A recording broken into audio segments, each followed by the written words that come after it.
In today's video, a hot take. I don't know if it's a good take or a bad take, but it goes as follows. I don't remember if I tweeted it or if I said it in a podcast, but basically I say that sometimes people in your niche, people who do the exact same thing as you, people who have the same target audience as you, might be more literally. So basically what I'm supposed to do is do something wild and crazy for people to find me entertaining. Do you know how crazy that is for an IRL content creator? Literally, you have to. Damn, this feels like I'm giving a witness statement or something in a documentary. Well, I wanted to talk to you about something today, a little different, as you can see with the setup and everything.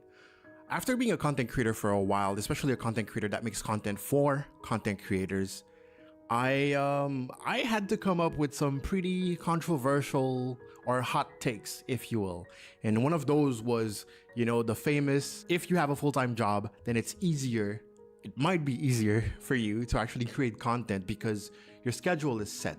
You have a very limited amount of time, which means that what else are you gonna do, right? You come back from work, you have like a 1 hour period. This is the window that you have, so you have to stick to it. Whereas if you give someone 24 hours completely free with no discipline, most likely they will struggle. Like they will really, really struggle. This is where, my fellow procrastinators are gonna shine. This is not what the video is about today. I actually want to talk about another take that I have that might be considered a hot take. I don't know if it's a good take or a bad take, but it goes as follows. I don't remember if I tweeted it or if I said it in a podcast, but basically I say that sometimes people in your niche, people who do the exact same thing as you, people who have the same target audience as you, might be more successful, might be more likely to find success in said niche if they are less passionate than you about that subject, right? And of course, allow me to explain. This is going to be the whole video, by the way. Allow me to explain everything I say before you start typing comments. Basically, there are certain niches, there are certain categories, certain domains where if you are too passionate about it, you develop like this emotional connection with everything inside it, and it hurts your potential at the same time, right? For example, it's hard to make an example without calling people out. So let's make a vague one. Let's say you are in a niche where there's a lot of snobs, right? And a lot of you can definitely relate to that, right? There's a lot of gatekeepers, a lot of people who are like, oh, you're not a real this if you don't do that, you're not a real this, and it's basically like driving people away. It's making people miserable within the niche. Someone who comes in who doesn't care about all of those things, who just comes in to appeal and pander and make their money and then dip, it'll be easier for them to actually like be successful in that niche because they don't care about all of this stuff, right? They don't care about judgment within that niche, right? It's hard not to think of VTubers right now. But it's not just VTubers. It's not just VTubers, trust me. There's so many different categories where people are extremely snobbish, extremely gatekeepy, and it's horrible. But someone else that comes in and just panders to them is going to be praised because they just analyze them, right? They just analyze, they're like, oh, what do they like? Okay, what do they don't like? Okay, I'm with content based on that. And I can't say it's a scam because, supply and demand and stuff, but we all have this weird thing where we don't want to be judged. We care so much about our particular group that the worst thing that could happen is someone in that group saying something negative about me. I don't want to be seen as, a traitor to that group and the reason I came up with this take is because I've seen people enrolled in this thing. I had a good friend, well, still my friend, a makeup artist, where I was like, you have a ton of knowledge in this. You could easily make a YouTube channel where you explain like your process, where you explain like tips and tricks and blah, blah, blah. And she was like, I can never make a YouTube video because I do not want to expose the industry.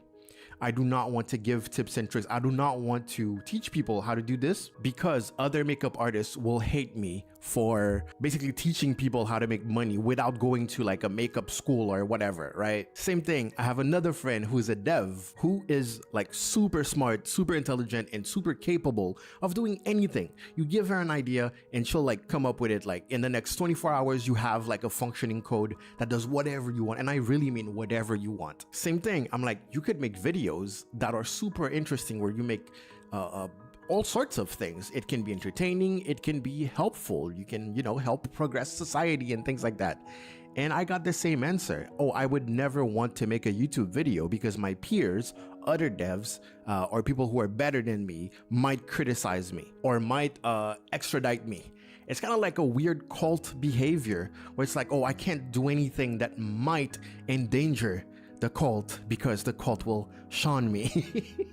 So it's a weird thing. So we end up in this situation where the people who come in with not necessarily the great intentions, but people who come in just to profit are successful. Like they are successful at pulling in, just analyzing the situation, making their money, and then dipping with like no passion whatsoever. And unfortunately, it's the best mental state to be in for you to be freely able to, make your content. Of course, it doesn't apply to every niche. I'm mostly talking about things like YouTube, like content creators like that, not necessarily live streamer, which I know like I have a lot of you. But even then, like you can clearly imagine a live streamer that comes in, basically studies the audience and figures out all the different ways to monetize a live stream, and then has a highly monetized live stream and then gets successful and actually makes a bunch of money with live streaming, while you are the live streamer who's like, well, I don't want to feel like I'm begging.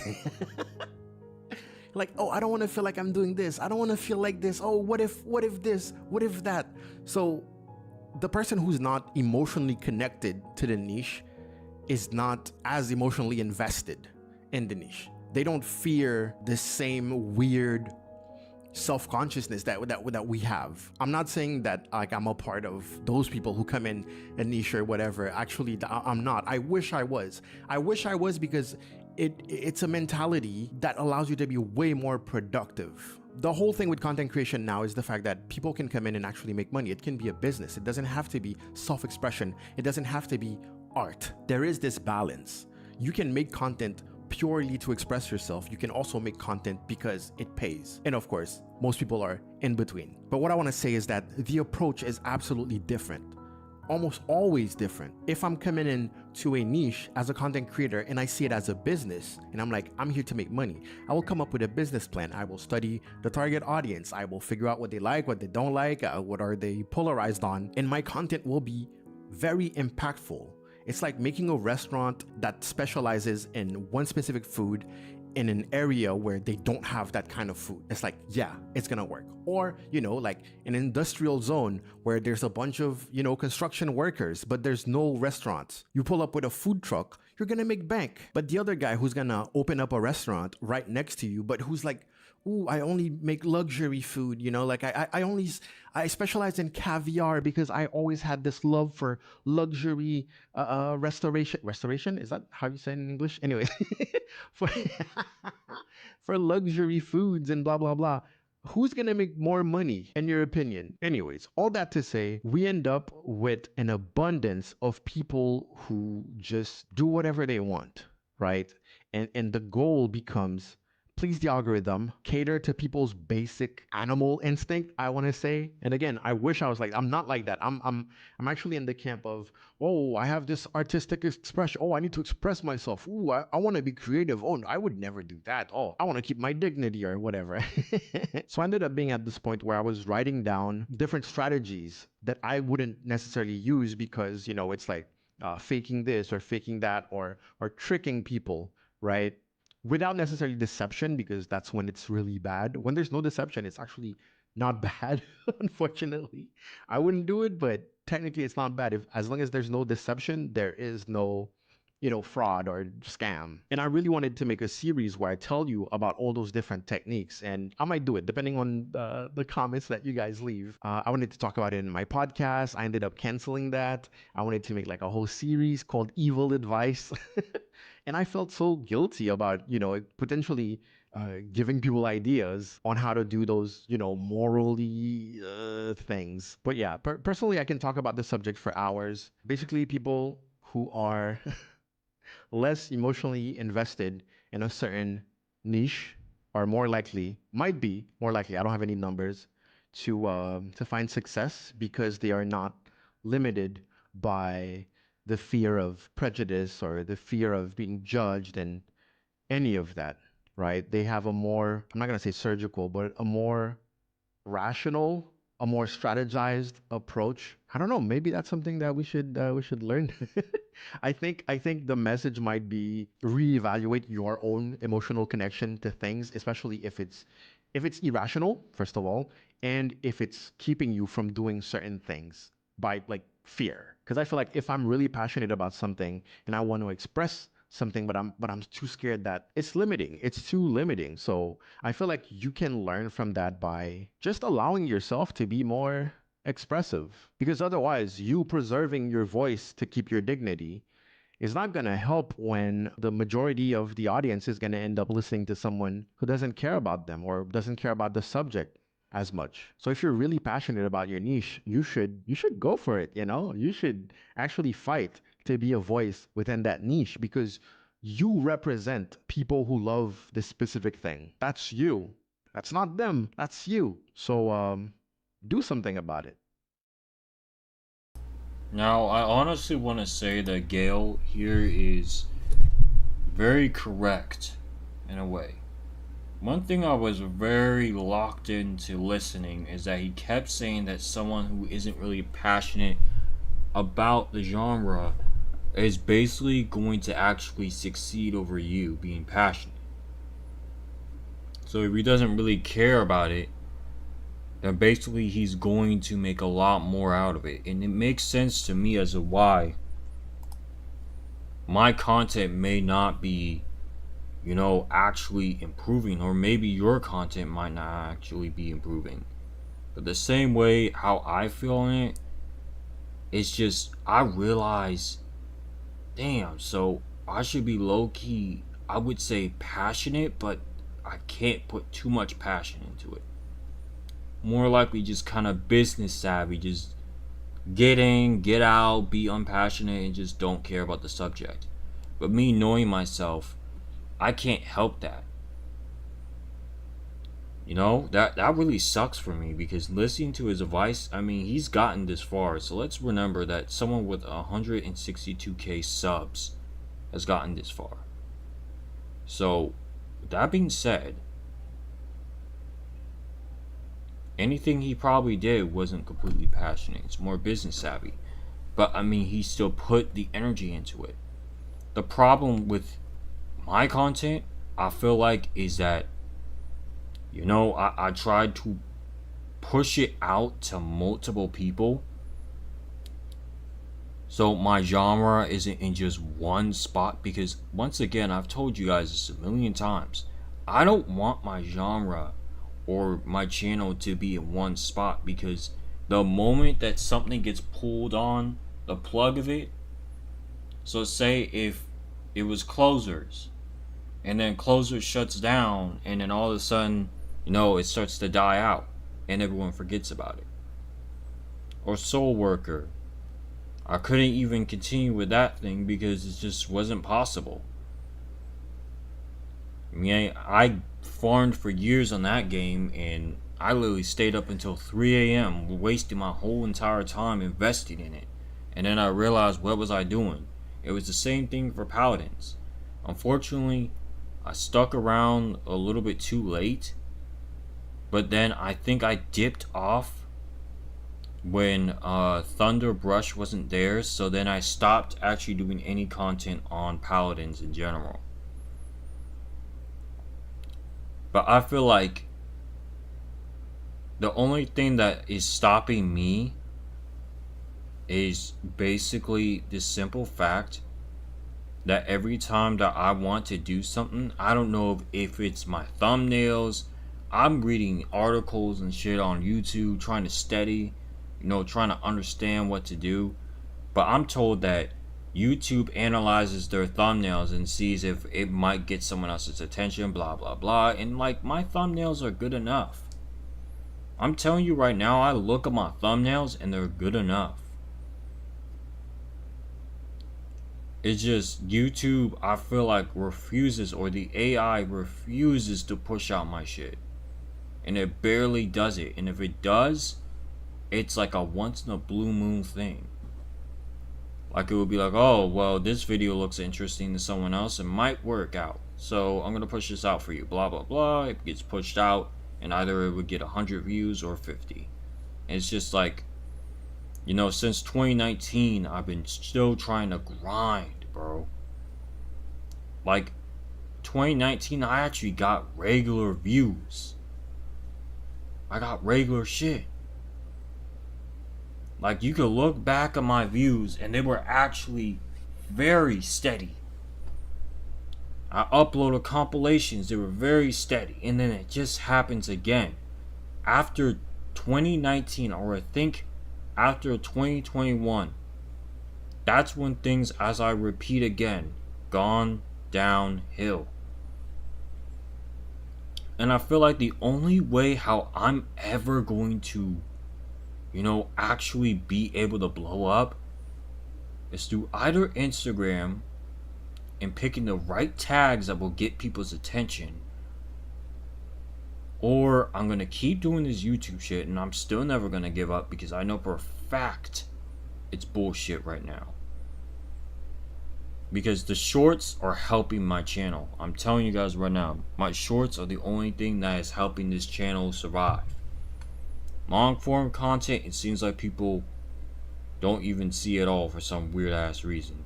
Yet when I type in the full goddamn name of my title of the video, it comes up. But it seems like people aren't even touching or let alone looking at it. But I think the reason why, if that's happening, is because I'm either uploading way too late, or I'm uploading basically right on time, but with the wrong information that the person wants. See, the only way how to beat this system, and really, this is a controversial take that I'm going to say. You either got to be some sort of bigot or some insanely weird person in order to blow up. So, in today's era of who can blow up, you have to be a straight up idiot. I mean, like, you gotta be the type of dude to expose your face, show information that you shouldn't be showing. You gotta get fucked with by your audience, and then everyone else pretends to like you. That's what's supposed to happen. Literally. So, basically, what I'm supposed to do is do something wild and crazy for people to find me entertaining. Do you know how crazy that is for an IRL content creator? Literally, you have to say something crazy or fucked up or rage baiting content. And you guys know what I mean. Like, you gotta rage bait people in the shit so they can come to your channel. Then you make some fake ass apology saying that you're sorry, and then you got an audience. You know what I'm saying? It's the same repetitive cycle, excuse me. And you'll keep repeating the same shit over and over and over again with no end. And it's just annoying. Like, I see people like that, and I just sit there and be like, how did they get famous? Oh, because they did something unhinged. Oh, I gotta be an asshole for that to happen. I got you. And see, I'm not gonna risk my dignity just so I could be known as the laughing stock of the internet, and people can follow me, find me in my house, find my family, find my friends, look for people, ask them stupid, silly ass questions. Nah, it's okay. That's cool. I could be considered a coward or a weirdo for being the VTuber, but damn. And one thing he actually spoke on VTubers is definitely that they don't care about niches. You know, they just jump into it, they act like they're interested, and then, you know, they dip out. Like, you guys have to really understand, most VTubers fan bases are just full of shut-ins who literally don't talk to anybody. And I'm being so for real. If you're a fan of a VTuber, you literally don't talk to anybody. You probably, which I know that video is fake. That one video where the kid was literally, even though if it's a skit too, that one video of that kid actually literally rubbing the screen of a VTuber that he liked, and she said Happy New Year on the screen or whatever, that video, that's literally them. Skit or not, that's realistic enough. I don't believe they're socially inclined to talk to people, you know what I'm saying? Like, as a person who was a fan of a VTuber, I wasn't. I was the 1%er. Like, I wasn't one of those. Literally, I became one. So with that being said, I didn't do the regular VTuber bullshit where, you know, you're supposed to debut your character. I just made a video and called it a day. And this is the timeline where I didn't have streaming materials and shit and having a good computer.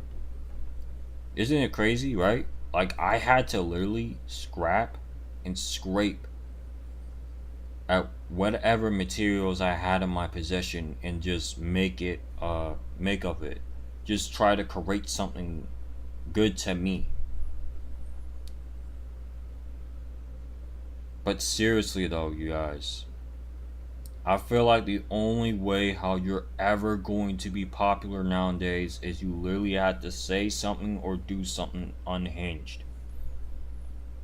Or you gotta be one of those really gatekeepish, like he said, like Gail said, gatekeepish type of content creators that force people out.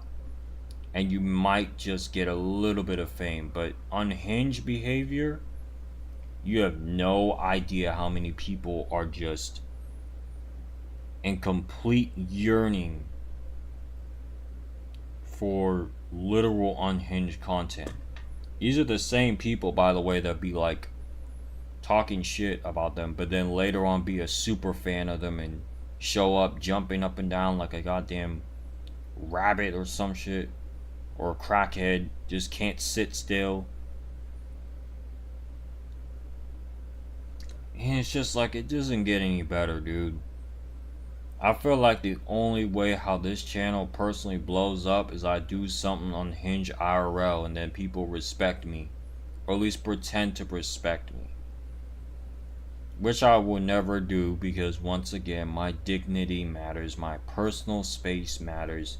I'm not exposing my information for you to find out. I'm not allowing you to find out high schools, colleges, jobs, all sorts of shit. Like, I'm not allowing you guys to do that. Like, you know, feel free to call me a coward. Feel free to sit there and, you know, talk shit and say that having your face out doesn't make you an idiot. And it does. It low-key does.